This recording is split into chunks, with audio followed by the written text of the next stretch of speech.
Jumping is really hard on your body. One of the hardest things on your body that you can do. Us humans are not built to jump. We're built to run prey down to exhaustion until we outlast them, and then we cook them and eat the prey. Jumping, on the other hand, is the exact opposite of that, and it is one of the hardest things on your body that you can do. And today we're going to teach you how to use certain principles to stay healthy. And if you use those principles, you should be able to negate, or not negate, you should be able to dramatically decrease the risk that you're going to get hurt while you train to jump higher. Right. And it's kind of funny because we've been doing this since 2017, 2018. And I Yeah. would say it probably didn't make its way into the NBA where it was like a common thing until what, like 2021, 2022, maybe something around. Yeah, I think it got popular with Kawhi Leonard.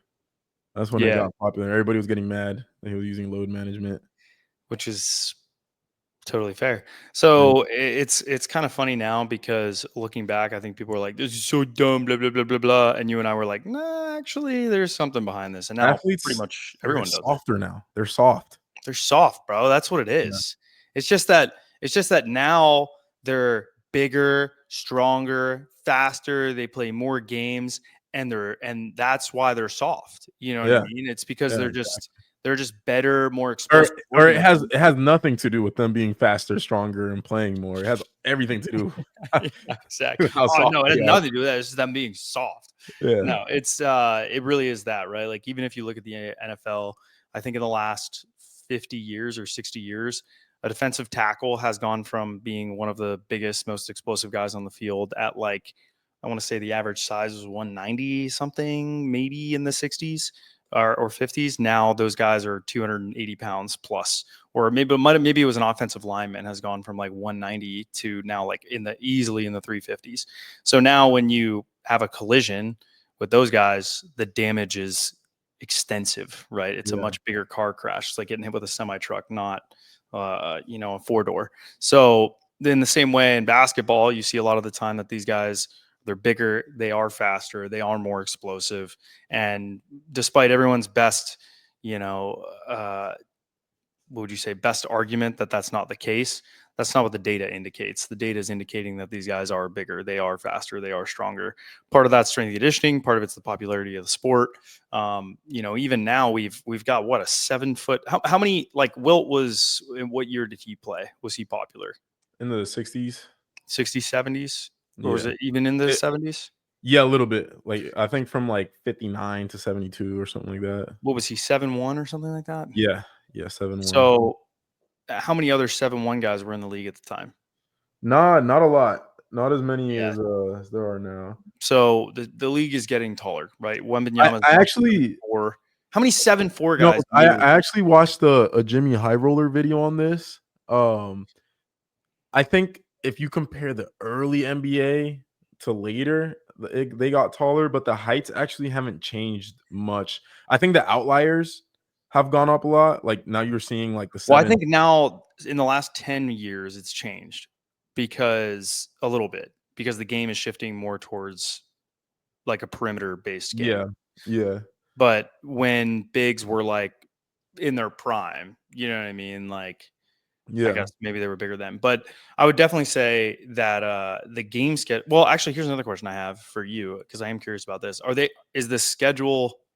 How many more games have they added in the last 20 years to the They haven't overall? added any, They haven't added actually. any in the last 20 years. Yeah, it's always been 82 games. The playoffs used to be, I think, up until the 90s, where, like, the first round only was a 5-game series, and then after that, it turned into a and then now it's first round is set, like, it's all 7-game series. Right. But, yeah, the schedule actually hasn't gotten, it's Hmm. essentially stayed the same. Okay, so now looking at that, I would say the clay is definitely not the same. There is some truth to that, Yeah, though, because if that's the case, the only way that load management would really need to take a major role is if those guys weren't didn't have the same tissue quality, right? And yeah, that is possible. I mean, we know that people when did iPhones come out, right? Like 2010, you know, Yeah. now it's 2024. So if you were 8, add, 10 years, 12 years to that. Now you're in your 20s. Okay. That's about those young guys in the league. So there's definitely something to that too, when they would have probably been doing something else. Got a thumbs up. Now that's not the case, which is sad to say, but it is true. That has had a little bit of an impact. But in Do you terms think, like, of, upbringing wise, yeah, like people are not playing outside as much, and that has made load management more the necessary. Like bones are different. ultimate blackmail. It's an inside joke that we It can't say is. Yeah, we on can't. air. It's really inappropriate, and it has nothing to do with us. It had to do with something else, someone else. And we were just like, "Wow, that's crazy to say."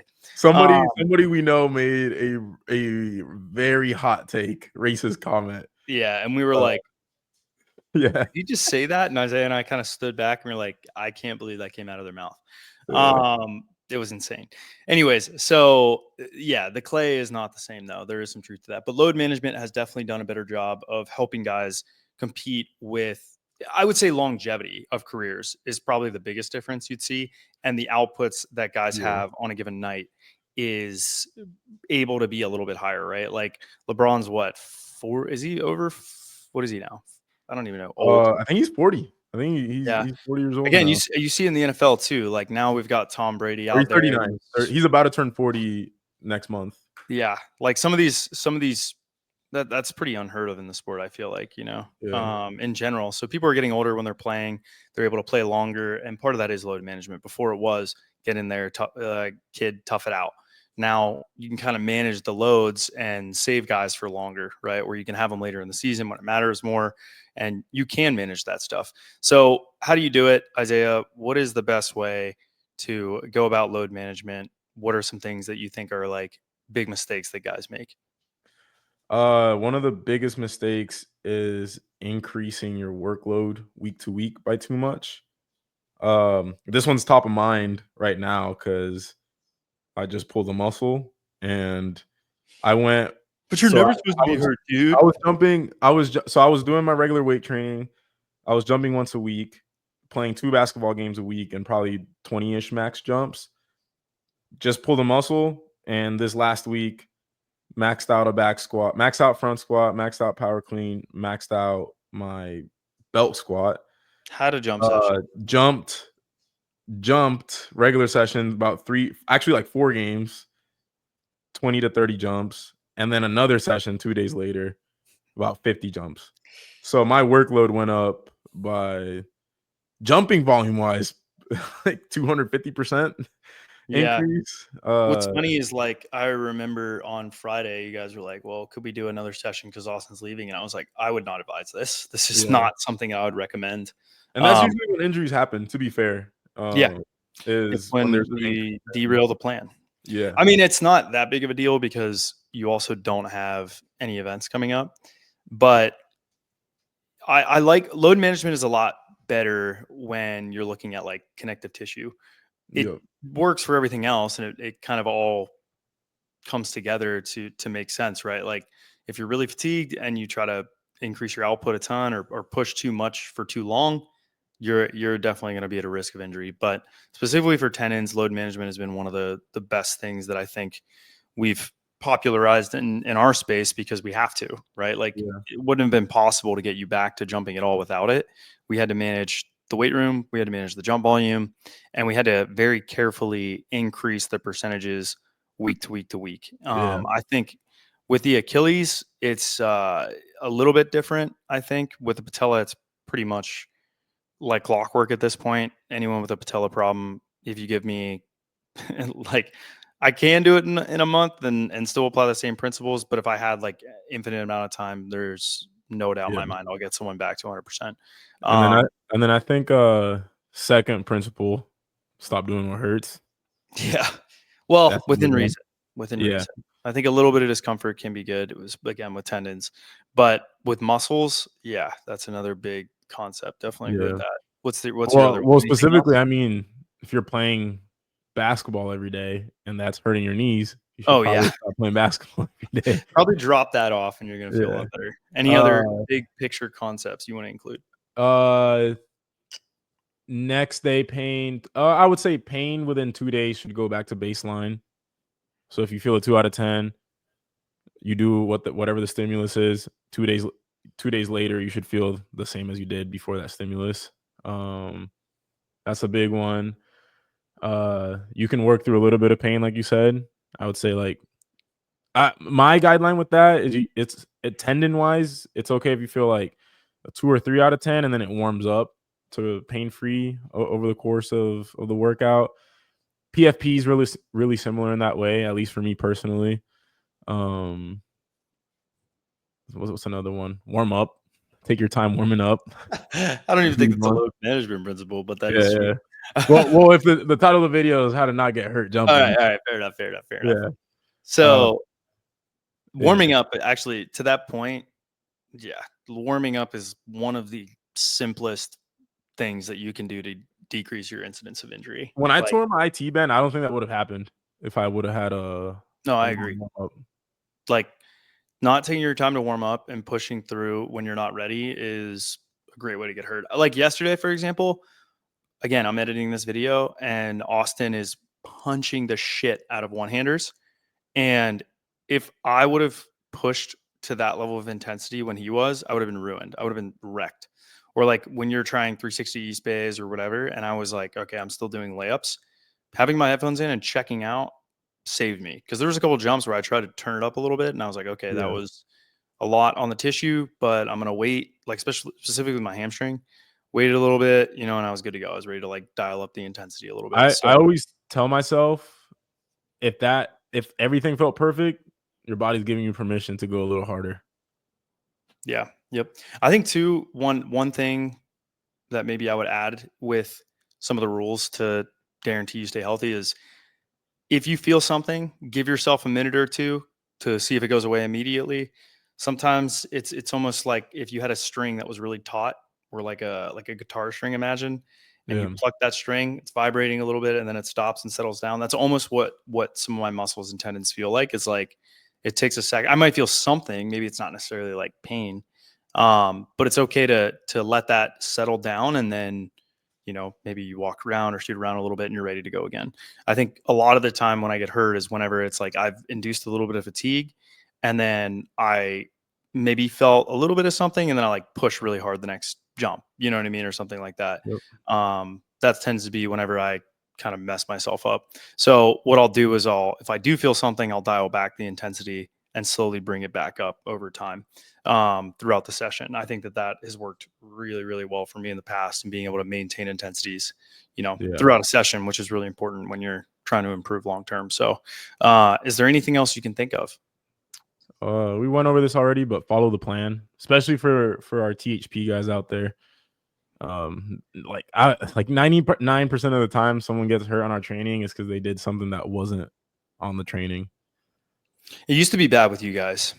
You and Yeah. Austin used to be so much worse. You guys have gotten so much better because it used to be like every week it'd be like, what did you do? Oh, we went to Goldenrod or Waterford and we decided Yeah. we were going to dunk for 2 hours and play basketball. And then I'm like, why? Yeah. Like, and I eventually just accepted it, but now you guys are much more disciplined about it. Probably time, location Uh, plays a role Another too. one is track your pain and find a way to make the tracking objective. Keep the test the same. Use some kind of some provocative test where you can give a score out 1 out of 10. Keep it consistent. One also that I would add is find your baseline, like Yeah. your true baseline, and make that the zero, right? So like, Yeah. for example, my hip, right, or my back. Every morning, whether I train or not train for 6 months to a year, I'm gonna have a little bit of stiffness in the morning, but that's my zero because it doesn't matter. I walk around for 5 minutes and it's totally fine. It doesn't do Yeah. anything to me, right? So make sure you understand what your baseline is. Because like some people are hypersensitive, and when they have any pain, their baseline was like they didn't feel anything, no stiffness, nothing. And then they wake up the next morning like, oh, I'm feeling 2 or 3. But their 2 or 3 is like a -5 for me. Because Yeah. I've always my zeros like they're 7 now. So some people are hypersensitive and you have to kind of understand that. Like I know we've coached people like that where if they feel anything, they're like, "Oh, I'm ruined," blah blah blah, and it's like, no, this would never deter you from like Yeah. anything in What between. I use as You a know? guideline is I know what pain scores I can have a jump session with and come back fine. So, for me, I do a knee flexion test where I do, like, basically full flexion, and then I push out like this, and then whatever percentage I'm at a 3 out of 10 at effort level wise. So I know if I can do that and push with, like, 50 to 70% effort in full flexion at a 3 out of 10, I'm healthy enough to have a full jump session and train hard and that type of thing. If I wake up in the morning and it's like a 20%, that's a good day to do drops or slow squats or something like that. Hmm. Okay, so then maybe this is the last piece is, and how does this and how does this help me stay healthy? Like Yeah. what are the specific things that I need to do exercise wise? What exercises do I need to do? Should I be doing regularly if I were to have, some exercises in my tool belt? Slow I squats. actually have a lot of these too. I'll Uh, add to this one. Slow squats. The That is the bread super and butter for important. me is slow squats and drops. Where like let's say you're a THP athlete and you're on really intense training. If you have a flare up, you'll probably be fine if your next session you do drops instead. Take out the explosive work from your lifts and replace your squats with slow squats.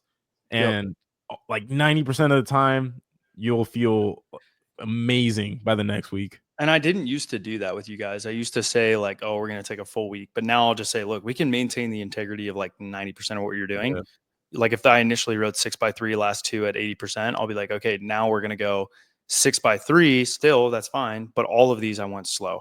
And I don't know if you'll make it to 80%, but you can still you still did 6x3 front squat, but yeah, now it's just, maybe slightly lighter and you went a lot slower. And then that works really well for you guys. And then the sessions, yeah, it's I think when we've had you either regress it to basketball first and then drops, it just ends up being the best substitute because you still get some elastic work in, but again, you maintain the integrity of the week. And I think that's the difficult part is when guys feel anything and they're like, "Oh, I want to go change the whole setup, the whole yeah, system right now or the whole plan of what we're trying to do." You can really derail a mesocycle by doing that. And that's really detrimental to long-term athletic development. Like it's important to maintain the integrity of your mesocycle. And those little tips will help you keep within 90% of what was originally planned and still stay healthy. Right. yeah. So maybe that's another piece is like write in pencil. It's okay. And you should be making adjustments when needed, but try to maintain the integrity of that The mesocycle as best possible. the only time I feel like that doesn't work is when an athlete doesn't know their body very well. Yeah, I Like agree. usually if it's like a beginner, like we'll be like, all right, like we'll put them on drops, for example, like 4 weeks of drops and progress through that. But if an athlete knows their body, we can say, hey, do drop like the guidelines I mentioned earlier. They pretty much won't ask because they Yeah, know. yeah, exactly. If you ask, odds are you probably don't know how to do that. Yeah, We'll put it in the training still, but a lot of the time that's the case. And yeah, then the some other things I wanted to add, and then we'll close it out here. So for the Achilles, I think ISOs are a tool that you can use still any tendon really, right? So hamstring tendon is a common one we see, specifically proximal, like up by your glute. You can do ISOs for that. Typically, I'll be really light on the lying hamstring curl because then it's out of compression. That's a really good tool. Seated calf raise ISOs, really, really good tool, either double leg or single leg. That helps the tendon a lot. And then, like Isaiah said, doing heavy, slow resistance training for either of those.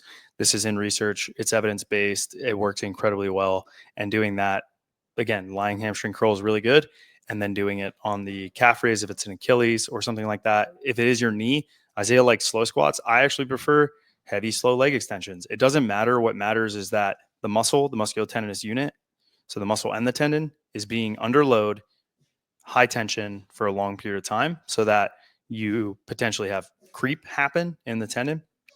And that's going to load those collagen fibrils, allowing you to actually get a stimulus that allows for collagen, what would be not hypertrophy, I guess it would be like Potentially, we don't know for sure. You're going to potentially change the actual structure of the tissue potentially, but you'll definitely desensitize it. You're going to increase your capacity via doing that. So those are really good. And then when it comes to muscles, my recommendation is to avoid getting hurt, don't have major jumps in intensity or volume in a week to week, or even day to day, but definitely not week to week. Month to month, you also have to be careful with that. But again, week to week would still satisfy that. So don't have major jumps in intensity. Have a progressive plan for how you're going to do that, and it should make sense. The intensity progressions should make sense. And then the other thing is, if you are feeling something, give it more time versus less for recovery. So muscles typically need more time than what I would do if I weren't training someone for performance. When I'm training someone for performance, there's other goals. It's not just hypertrophy. It's not just, whatever. I'm trying to build systemic fatigue and then back off systemic fatigue. And I do that through what is technically higher than what research would say. Like there's a study that says if you do 4 sets to failure of an exercise, you need 72 hours of recovery. Or after 48 to 72 hours, it's not back to baseline in terms of outputs. I don't care. I'm trying to build fatigue in. So I'm okay if athletes do that. But if you're hurt, then it does matter because you do need that tissue. You need to give it enough time to repair.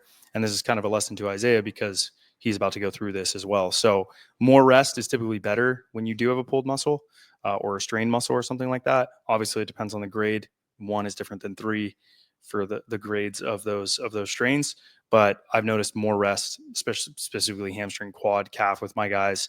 They end up responding way better than pushing too much too soon, which I think was really common probably 5 to 10 years ago. PTs would really just push intensities in the weight room and in resistance training pretty aggressively. And, you'd use a lot of ping guided sessions and stuff like that. So, there are studies that say you do nothing and the recovery is exactly the same as someone who did weight training the whole time. The difference is the output at the end is going to be higher with the guy who trained. So, those are some big pieces. And then with your back, dude, that warm up, walking 15 minutes, that's going to make a major difference too. So, those are the ones I can think of. Like Isaiah said, listen to your body, don't have big jumps, take your time warming up. Those are key takeaways here. So Yep. Isaiah, anything else you want to add? No, I I can think think of one we're thing. I think of one thing you should add to the end of the podcast. what? Oh, if you don't want to think about all of this in your training, go to THPstrength.com and sign up for coaching, and we'll do all the thinking for you. Perfect. We'll see you guys tomorrow. I don't know Peace what out. time. Bye.